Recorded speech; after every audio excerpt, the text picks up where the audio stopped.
This was your old-fashioned big league beatdown. Let's get into it tonight on Locked On A's postgame.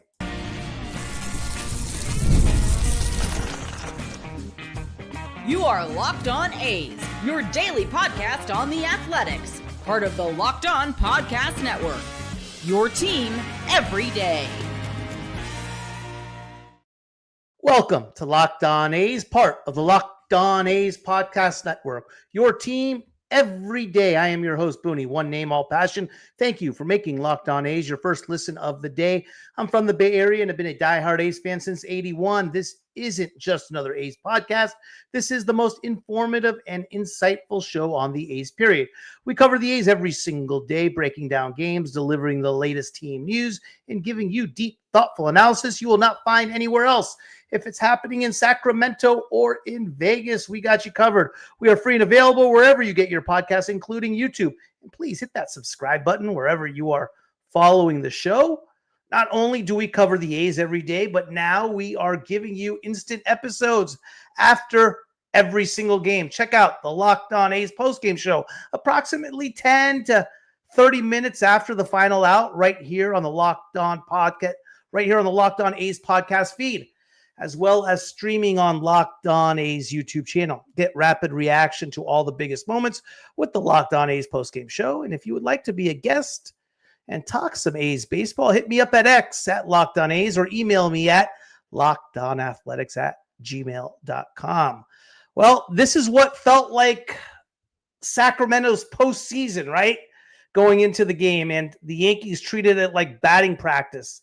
Jason Domínguez, 3 bombs, 7 RBIs, like he's Babe Ruth, and Will Warren had movement on his ball like he was the Sandman.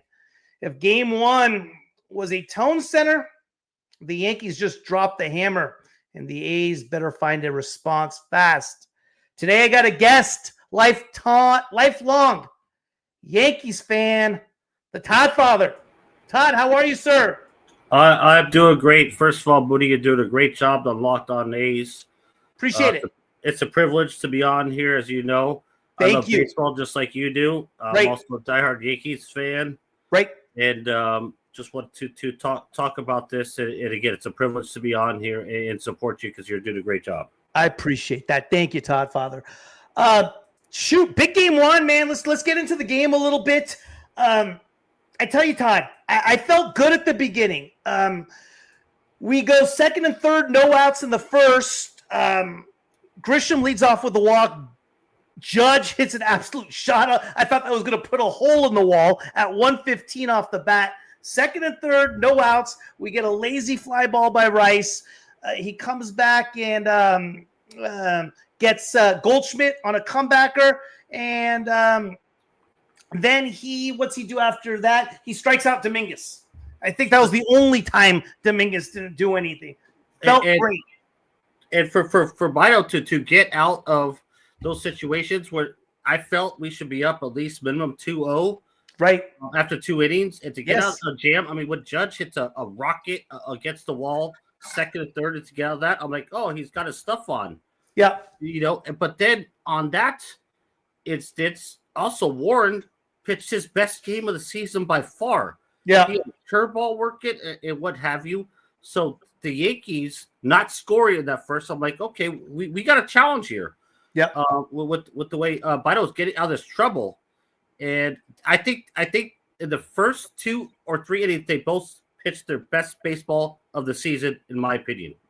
I mean, you talked about it. Let's talk about Warren for a little bit. On yesterday's show, I talked about it. I mean, Warren's whole game is built around deception and movement, right? He's not blowing cheese by anyone. His fastball sits 92, 94. But, he has that nasty sweeper, man. It looks like it's headed on the on-deck circle and somehow still catches the outside corner. Warren's, if he's getting ahead, he is just brutal to hit, man. I don't know if the A's they didn't work at bats at the beginning, but I don't think it mattered. He was getting it in front. He was getting ahead of the count early. He was untouchable. I was incredibly impressed with Warren. You know what? It's the best game I've seen him pitch since I watch a ton of Yankee games. And 2 things come to mind. getting ahead of the count is key to all pitchers of baseball, as we know, 100%. because then he could set the tone. And the fact that he had finished off curveballs and sliders and having people chasing didn't allow him to throw that 3-1 fastball that he could crush off him. And on top of that, you have him pitching ahead of it, being confident and building momentum. Yep. And Dino, I thought, did a great job of getting out of trouble. So sure did. Like two different aspects. One was dominating early, and one was getting out of trouble. So you figure out which one is going to persevere over time. And we've seen our young superstar that has a very huge question mark, but a very huge asset of, can he be this good? I thought the key plays, I mean, when you look at a 10-2 game and a blowout like that, it was still a tight game. 3-0 in the top of the 6th. We have 2 outs, and Grisham hits a ground ball up the middle. Urias backhands it, can't make the play. 50-50 whether it's a hit or an error. I think a major league professional should make that. It was actually scored an error. That makes it 4-0. I'm still feeling okay. 4-0. It feels like the Yanks should be up 10-0. And we go to the bottom of the 6th. Nick Kurtz leads off with a double, and that's a wrap. We don't get him home. And the 7th inning was, the 7th inning. Excuse me, 7th inning. Domínguez hits his 2nd home run to make it 5-0. And then we get to the 8th, and it turns into a laugher. I felt like it was a tight game for a while. So, while it was 10-2, I felt there was just a matter of time before we got to Warren. We were starting to hit him hard a little bit. Line drives went at people, but, we just didn't happen. But this game felt, what was obviously 10-2, it felt like a 6-4 win.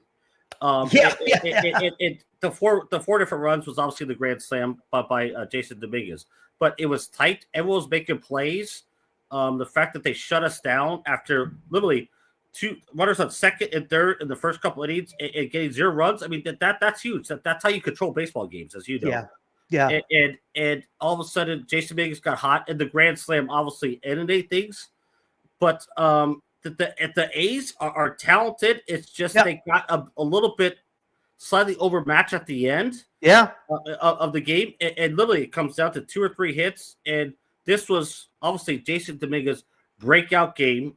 In 2019, we paid him international money of $5.1 million. Is that right? And he was called the Martian because they said he's from a different world. Yes. His first at bat was against Justin Verlander. He had an opposite field homer to left field. When did the Yankees sign Domínguez? 2019. Okay. At 16 years old. Wow. At 16 years old, international baseball money. So what I think is important for all organizations is you trade veteran players for international money, because this is why we're paying Jason Domínguez, pennies on the dollar compared to his talent. And that's the way you go about getting talent, because going to the draft, you cannot achieve that. But as we know with the international rules, you could go at Dominican Republic, as we know, super talented Dominican Republican players and all that. And so we built up international money. We signed him for a record $5.1 million. He was in the minors from 2019, and he played in 2022. So that was three years. Got a Tommy John surgery. Okay. And his talent is there. He's a 5-tool player, so to speak. Yeah. He's got the speed. He could not hit right-handed. Right-handed, he's batting 190, 191. Left-handed, much better. His stats are huge differential. But he's young and the talent is there, so you got to stick with them. And at the same time, as we all know, the Yankees pay a lot of big money to big free agents or players that have proved themselves, and they pay big money. But we have to also bring in young stars, just like the A's do. The A's bring in young stars. They have an above 500 record, and they're playing in a minor league park. Yeah, absolutely. Yeah, they've had these guys for a while. We got some talent, no question. And it's good to be above 500. this is a big series for us. The next, I had it at the beginning of the season. I said, listen, the next 19 games, we have a 19-game stretch that we're 11 games in. 4 against Texas, 3 against Miami, 3 against Seattle, which we finished, 3 against the Yankees, 3 in LA against the Dodgers, and 3 against the Giants in San Francisco. And I said, hey, we got to go in that stretch 9-10. We were 500. I was going to say 500. Yeah, 9-10 I would have been happy about in that stretch. So we started off at 6-2, and we've lost 3 in a row, right? So we're 6-5 right now in that stretch. It's a tough stretch of baseball. We'll see what we're made of. Big game tomorrow. And when we come back after this game break, Todd Father, I would like to get your take on who you feel the player of the game is. And let's get into a little bit of Yankee talk and previewing tomorrow's game 2. Does that sound good with you? That sounds phenomenal. So, all right, I as you know, you and I were texting during the game. We love baseball. Jason Domínguez had his breakout game. He's been struggling again from the right side of the plate. He's confident in the fact that he got a couple fly balls in the well. He also made 2 great plays in the outfield, which is good to see. So it's building confidence with these young players, just like the A's. And I have 100% respect for the A's. I love the fact that the organization, I just can't stand their owners. Having said that, let's move on. The Yankees have some Ben Rice. Ben Rice, what you call? He's a raker. He hits balls hard. He's dedicated to the game. He has no ego. Yeah, he's tough. And then you also have other players like Goldschmidt. He's not going to hit you 30 home runs. He's going to hit you 19 to 23. Yeah. But he's also going to hit you probably 60 singles throughout the year and hit the ball to the right side of the infield when the runner's on second. He, as a seasoned vet. So you got to get veterans mixed in with the youth. Having said that, the A's, I am not a hater with the A's, but I love what the A's are doing. And, as you just had a wonderful podcast about Jacob Wilson. Yeah. As a stud. Deal, yeah. And you know what? I looked at his stats recently. You know what? He only batted under 300 2 times in his last 10 to 12 years. Is that amazing? This guy is a hitter. And who had the first RBI of the game? A phenomenal bat. It was Wilson.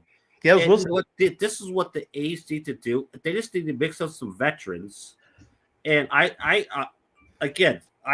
love baseball, and you support the A's, and I support you, and I don't want to see any disappointment because I grew up going to the A's stadium, getting autographs from Don Mattingly, having Don Mattingly say, hey, Todd, when Reggie Jackson comes up, come get me in the restaurant. Played catch with Cal Ripken Jr. in a pool as a 12-year-old dumbass that jumped in with my pajamas or underwear and played catch with them. And Billy Rick was there. And at that time, his dad, Cal Ripken Sr., was the manager. So baseball runs through my blood. And the A's, that's the reason why I love supporting you. I wrote a letter to Libby Schaff at the time. In my opinion, I know what the A's situation is, but they had the blueprint across the bay.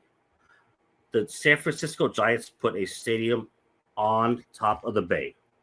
Jack London Square, they had it with those tall towers and all that with the overlook into the bay. And why did the A's ownership that has been successful with it wasn't on the A's ownership. We're not going to get into that. It was on this. For me, it was on the city of Oakland. But yeah, I hear what you're saying. But the future is there. Is my whole point. I don't mean you're right. I don't mean to go down that road. But I'm saying that's the goal. Hey, let me take this break here real quick, and we're going to come back real quick. I want to talk a little Carlos Rodon, if that's all right with you. I would love to talk about that. Thank you so much, buddy. I appreciate you. Let's be real. Coffee isn't just a drink; it's a ritual. A lifeline, the things that get you from half asleep to fully functioning. And if that's essential, why settle for anything less than amazing? That's where Trade Coffee comes in. Trade is the #1 coffee destination in the U.S., delivering fresh, incredible coffee from over 50 of the country's top roasters.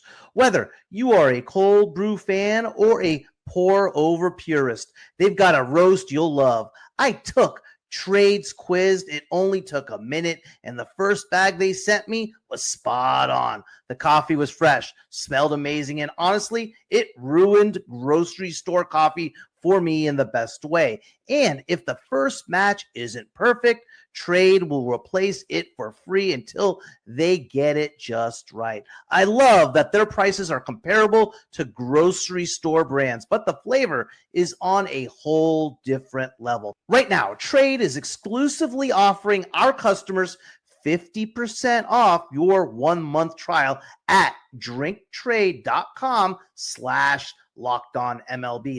That's TRADE.com/LockedOnMLB for 50% off your 1-month trial. drinktrade.com/LockedOnMLB. Did you know your Fire TV is also an Xbox? Turn any TV into your gaming and entertainment hub with Fire TV 4-stick devices. No console required. Just grab your paired controller, subscribe, or sign into Xbox Game Pass Ultimate with EA Play included, and you are ready to play. Dive into hundreds of premium titles from EA Sports College Football 2025 to Call of Duty Black Ops 6 and Avowed as easily as you stream your favorite shows. It's gaming made simple, and it's all on your Fire TV. Endless entertainment with 4K streaming. I can watch more than 1.5 million movies and TV episodes from your favorite subscribe services like Netflix, Prime Video, Disney Plus, Max, and more. Head to Amazon.com/Fire TV Locked On to get started. Xbox Game Pass Ultimate subscription and compatible controller required. Available on select devices, including Fire TV Stick 4K, 2nd Gen, Fire TV Stick 4K Max, 1st and 2nd Gen, and Fire TV Cube, 3rd Gen. Todd Father, let's get into tomorrow's matchup. JP Sears, Carlos Rodon. Yankees threw $162 million at Rodon, and when he's right, he's dangerous. When he's not, you can smell the meltdown coming from the on-deck circle. He's filthy, and he's been really, really, really good so far. Four-seam fastball sits at 94, 96. Used to be 98, 99 with the White Sox, and Giants still his bread and butter. Slider, mid-80s, sharp, late bite. Unbelievable. He is that type of Cy Young guy if he's consistently going. He's a classic high-risk, high-reward type of guy. He's got to pound fastballs at the top of the zone, dares you to beat him. If you chase a slider, it's game over. But if you lay off and make him work, you know, the cracks start to show. I don't think he's the 2021 Rodon anymore. His velocity is a tick down, and command comes and goes, right? What's your thoughts on Rodon? Obviously, he was a huge free agent signing for the Yankees out of San Francisco. It seems like he's starting to pitch like that guy right now. So Booty, as you know sports and love baseball, like I do, let's make one reference to a basketball player. He's Draymond Green. Okay, all right, I like it. He's Draymond Green. He's emotional. Okay. He gets fired up. When he's on, he's on. But when he's detrimental, he'll give up 3 bombs. He is Draymond Green, in my opinion. Okay. When he's cool, calm, and collected and controls the game with his fastball and his slider, he's on. When he tries to overpower you and say, like, F you and throw up arms and get technical, so to speak, in the NBA language, he's going to give up runs. And then he's going to yell at his manager, and he's going to get all upset. But when he's cool, calm, collected, and controls each at-bat, he is one of the top 10, 50 pitchers in the league. Yeah, I don't disagree with that. When he's off, it says, F you, I'm going to go right at you. I'm going to go at this. Then all of a sudden, he's giving up 450 feet bombs. He is an emotional player, which we love in sports. I mean, I literally, it's Draymond Green. Super talented. Can change a game. It could go out and pitch 8 innings pitched. with 1 or 2 hits and maybe 1 run and give up that long bomb, but and win a 3-1. Or the first 3 innings, he give up 3 bombs and he's down 6-0. I mean, right. He's just an emotional player that needs to control his emotions, but at the same time, when he's good, he's really good. When he's bad, his ERA balloons. Yeah. What would you think of that assessment? I think you're right on. No, I think you're absolutely right on. And he's been good so far this year. I mean, right now, the Yankees got a squad where they're 1-2. Fried Rodon is pretty lights out, right? The question is everything else. The bullpen. What's your thought on Devin Williams? Devin Williams, I believe, needs to learn the Yankee culture. When I say the Yankee culture, it is you have a high amount of pressure on you. You have, instead of in Milwaukee, you had 3 beat writers. You now have 15 beat writers in your face. Ask you, why did you walk 3 players? Why did you give up that home run? You have to be accountable in New York.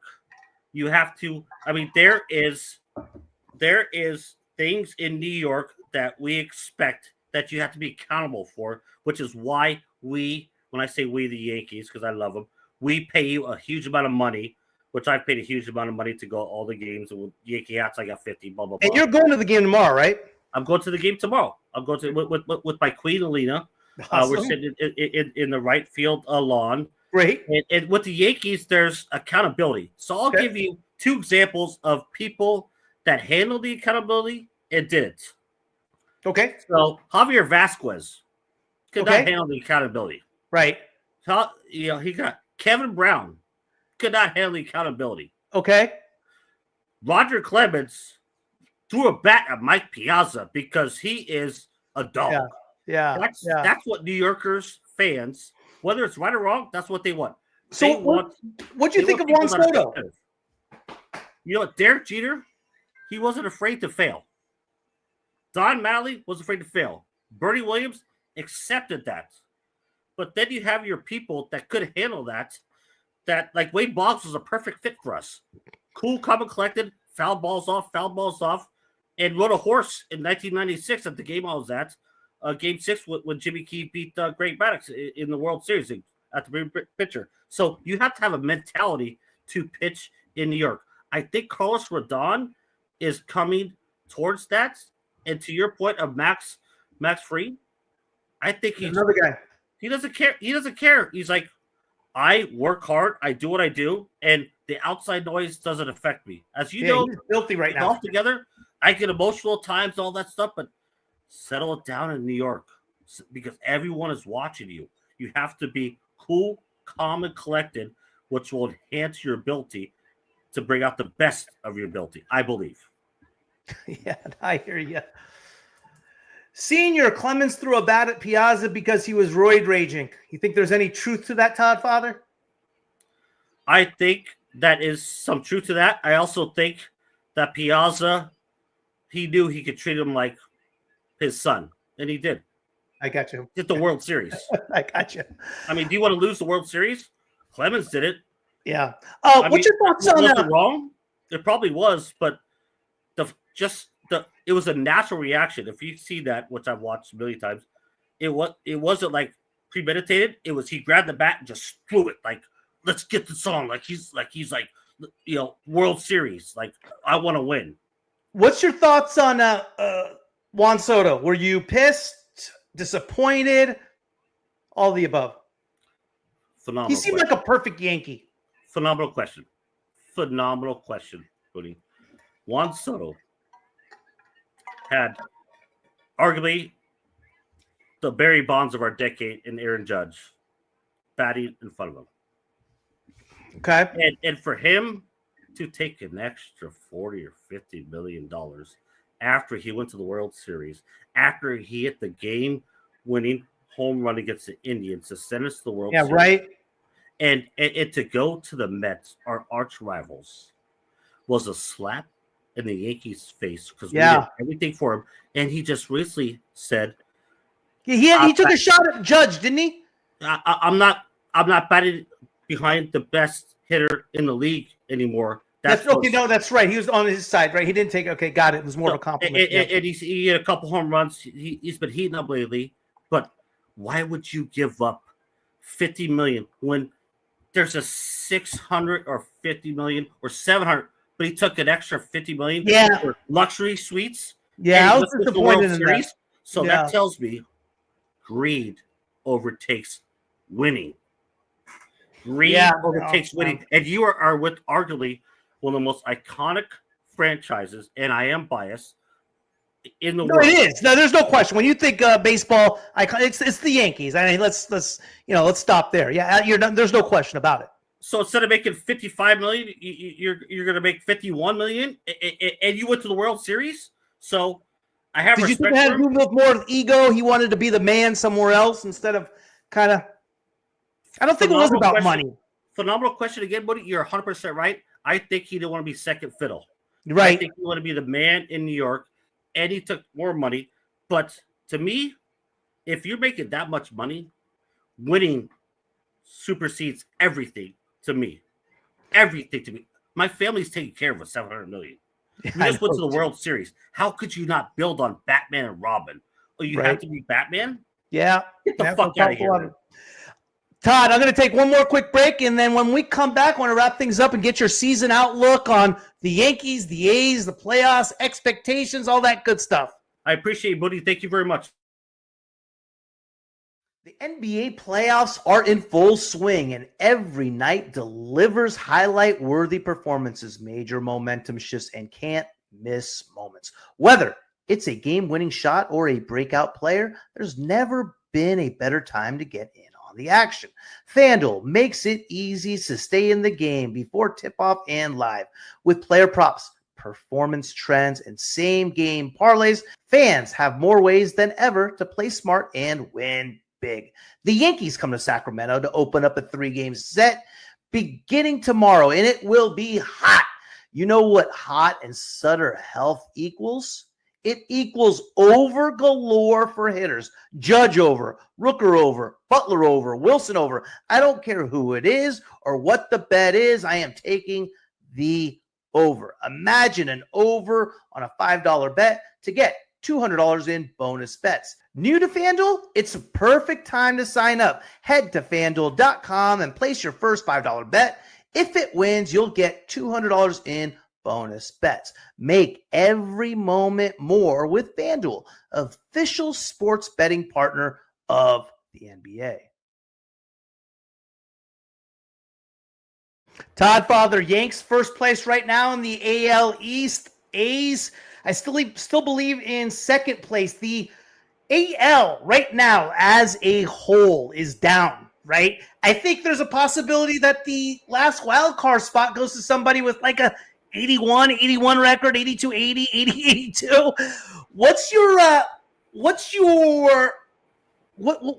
First of all, give me your playoff teams and give me the predictions for the Yankees and what they need to do to get back to the World Series. Again, phenomenal questions. I mean, let me ask you a question.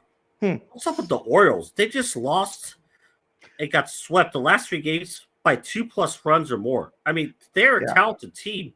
Yeah. So what that tells me is, you start off slow, you're going to finish strong. I mean, they're a talented team with some young cats that could ball.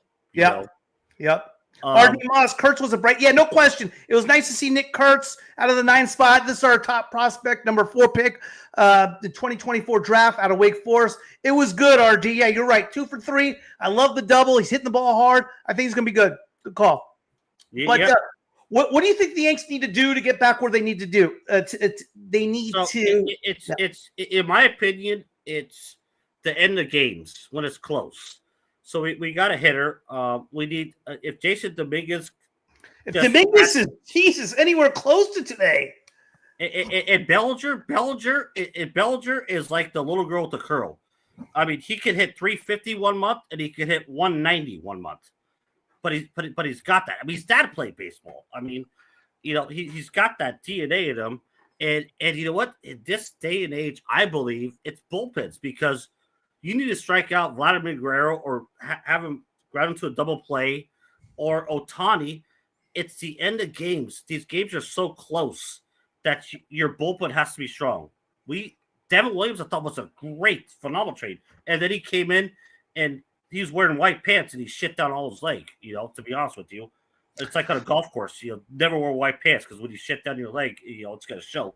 But he's come back a little bit, but then he gave it up a little bit. So the bullpen is huge because you need relievers that can shut down games when you have a 1 or 2 run and not give up a homer like Trent Grisham. Adams is a phenomenal reliever for the Padres. Yes. You get a 2-run bomb to Grisham. I mean, you have to be accountable. It's easier said than done, but the end of the game has become so prolific. And prolific, what I say, high pressure and relievers coming in throwing high velocity. Well, if you miss a high velocity pitch, what's going to happen? It's going to be in the second deck. Yeah, right. Little zone. Yeah. So it comes down to relievers, which takes away a little bit for the starting pitchers, but the starting pitchers can set the tone. Sure. So it really, in my opinion, it's a team game these days. Like you need a starting pitcher to what's called a competitive game or whatever they call quality start. Quality start. Thank you, buddy. Quality start. So 6 innings, less than 3 runs, and all that. And then you really need a 7 and 8th pitcher to make it happen, and you need a dog to close it. I mean, you need a dog like that comes at you, but coming at you. For you, Todd, sorry to interrupt. From RD Moss, he doesn't follow the Yankees. What is the story with Stanton? Now, a 2-part question on that. What's the story of Stanton? And there was some rumors going on with Bellinger and Stanton, not necessarily. You know what I mean? So yeah, I know all about the Yankees. So I'll answer that question with the most knowledge that I have. So Stanton was working out hard because he lost a lot of weight the previous year. Stanton is a premier playoff batter, and rumor has it that he went a little bit too hard and injured his elbows. I mean, what's the first thing that comes up? Right. Steroids, right? Yeah, right. I mean, that's I'm not going to beat around the bush, So, I mean, but both elbows come up, but now he's coming back. He started hitting off a tee. He had live batting practice, in fact, 3 days ago. He's coming back. It's just he's a superstar that always gets injured, He's have to go to rehab assignment. So what? It's probably about 3 months away, maybe? About a month away. And you know what? But it's the difference because as good as Judge is, as accountable he is, I think Judge cares too much. I think Stanton just is. He doesn't care, right? Yeah, yeah. Like fuck you. Don't be a pitch. And Judge because he's the leader of the team. He's the captain of the New York Yankees, which is huge. So he has all this pressure on him. Maybe not necessarily pressure, but he cares. Stanton don't give a fuck. He just fucking hit a 450-yard bomb off you. And right. I believe that's what makes him more successful in pressure situations. But and I think he wanted to work so hard in the offseason. I know zero information, but why are both elbows like? Yeah, I don't know. I mean, is that a fair question? It's assumption. It's not an accusation. It's assumption. But you were so healthy in the postseason, knocking these bombs out in Dodger Stadium, and all of a sudden you're injured. You work out too hard. I mean, yep. I grew up in the San Francisco Bay Area. My entire family's from New York. I have New York blood, so I see Barry Bonds, and I think he's one of the best players, if not the best hitter in the world. Stanton has that unbelievable playoff presence. And huge. So I don't know. So I think about it as being a baseball fan. I don't know the answer, but it's very odd that he was healthy during the playoffs and then now his both elbows. Yeah, right. Yankees obviously rolled game 1, 10-2. We got Sears, Rodon tomorrow in game 1 they rolled. In game 2 tomorrow, we got Rodon and Sears. And in game 3, we got Clark Schmidt in Severino. No, Rodon's pitching tomorrow. Correct. On game 3, Severino and Clark Schmidt. Game 3. Yes, you're right. I'm sorry. Yep. If Stanton and Trout had a wheelchair race, who would win? I got to go Trout. I think he's going to outcompete him on that one, CRD. Well, you know what? Stanton's elbows are hurt, so he might need an electric wheelchair. I think I'm going to go Trout. Give us your prediction. Games 2 and 3. Severino, the old Yankee against Clark Schmidt. And tomorrow we got an old-fashioned pitcher's duel. Well, who knows what it will end up being. Give me As a prediction. Competitor like you on the golf course, Booty, that we played many times together and have many battles. Severino, how can you not come out wanting to dominate and wanting to go against these guys? But you got to be careful because we have some hitters. I mean, sure, I see that. If you leave a fastball against Grisham or Judge, it's going to be hit hard. Yeah. But if you come out with the tight slider or tight curve and tricky and changing up velocity, you could dominate. I've seen Severino dominate, and also Rodon. They're like almost like equal opportunity. They're very emotional. They throw it hard, but throwing it hard in the right direction, low and outside, as opposed to high right in the middle. Because high right in the middle, Judge, Wilson, boom, gone. I mean, they're gonna hit the ball hard. Yeah. You know, and the A's got some bombers. You know, they do. They got a handful of players that have 9+ homers, and the A's hit hard. The A's are very respectful. You can't fall any sleep on them, because if you think I'm just gonna come to Sacramento and dominate these guys don't even have a major league stadium, that's the wrong way to go about it, because these guys are baseball players. Yeah, absolutely. I had beginning of the series, I did have the Yankees winning tonight. I have the A's winning on Sunday, and I felt tomorrow is 50-50. So what do you got? Booty, you and I are 100% right. Obviously, as we go into the game tomorrow, I want to see the good rolled on. I believe that the A's will not get swept. I believe that Schmidt and Rodon are very similar. So I'm hoping we get the little girl with the curl. One good start, one bad start. So we split it and we win 2 out of 3. Obviously, I'm hoping on Saturday. Well, I'll be attending. It's tomorrow. But I see the A's winning 1 out of 3 of these games. And having said that, the minor league park. What'd you think of it? What'd you think of the minor league park, seeing it on TV? I grew up as loving baseball. I went to the San Jose Giants and watched the rehab people that go in there. The third base line had the barbecue down there. Minor league parks is intimate in far as baseball regards. I love baseball as far as intimate, not a bad seat in the house. I'm taking in all this. In fact, I hate the way that just really quick, the A's organization or the owners have treated the A's, but I love the fact I'm going to a minor league baseball park to see an iconic franchise in the Yankees and a team that works their ass off, and I respect in the A's. But there's no bad seat in the house. We're sitting on the lawn. Yeah, it's going to be cool. And you know what? Judge goes to the right field lot. So you know what, Woody? I am bringing my glove. Senior, to answer your question, the short fence needs right knee. You know, here's my deal on the short fence in right field. I hear what you're saying. What I do like about it, Senior, is that it's a little character. I love ballparks that are different, right? I love the hill up in Enron Park in Houston that had that. So I like things that are different. So while I agree with you, the fence is short, but what I do like about it, it's different, right? All the iconic parks, the Green Monster in Boston, the Enron when they had the hill going up, you name it. I like things about parks that are different. So in that sense, I like the short fencing, right? The short pop fly in right field at Yankee Stadium could change a game. I mean, let's be honest. Further than any other places is this raise the fences. Anyway, hey, Todd, thank you, brother. I really, really appreciate it. Let's see what happens. You have a blast at tomorrow's game, and you the man, brother. Hey, buddy, I appreciate you doing a great job supporting the A's. Great podcast. Anyway, I can support you if you want to have me on every once in a while to talk about baseball. I love baseball. I'd be more than happy, but most importantly, thank you for having me on, and keep up the good work. I appreciate you, brother. Hey, appreciate you, Todd Father. Thank you, sir. Thank you for making Locked On A's your first listen today. For your second listen, check out the all-new Locked On MLB Game Night. Every game, every night, all season long.